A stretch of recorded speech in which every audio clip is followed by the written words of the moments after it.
I had been in failing health for several months, and the doctors couldn't figure out what the problem was. And I ended up collapsing and ended up in the emergency room in the hospital. After a lot of work and a lot of tests and so on, decided that they needed to put me on hemodialysis and see if that would help. It was a tough time in hemodialysis. About once a month, I would actually black out. I was 3 days in hemo and recovery, and then 3 days with a normal life. The process itself kept me alive and was very effective, but it was just draining on me. Everything had to revolve around hemodialysis. Then one day, my doctor was there, and I blacked out on him. He immediately said, "We got to do something. We cannot continue this on. Have you thought about peritoneal dialysis?" And I knew nothing about it. He put me in contact with a PD nurse, and the nurse really walked me through not only what to do, but why we were doing it, and all of the pieces that I needed to do it myself.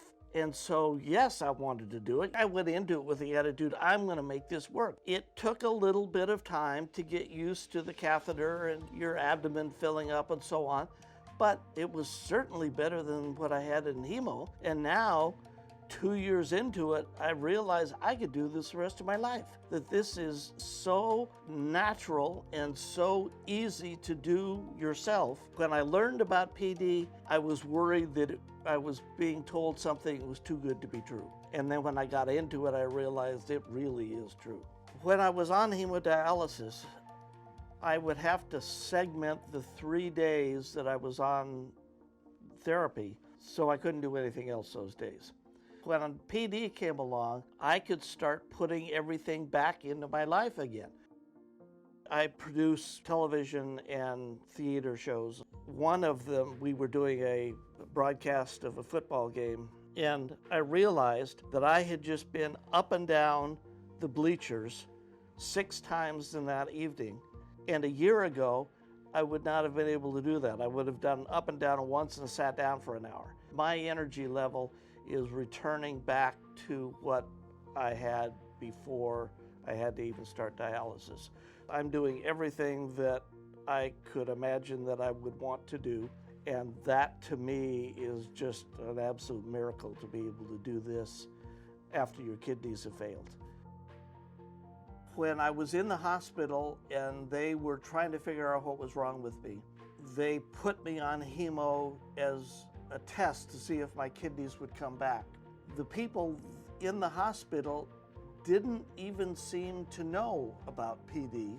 The whole range of modalities available to dialysis patients are just not getting out there. Somehow we have to get the word out to everybody involved of what the advantage of PD is, so that they put that in their thinking. When you're faced with an end-of-life decision, you're thinking, how hard do I want to fight for this? And one of the things in my life is a family that is incredibly supportive. My granddaughters pray every night for my kidneys. They're doing all the right things to make sure that I can be there to see them grow up. When you start thinking about that, it becomes, I'm going to do whatever's necessary to make sure that I'm here for them.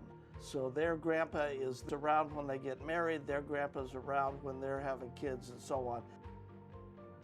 Currently, my dad is 102 years old. One of the things he told me was, don't sit back, don't retire, keep being involved, keep going from there.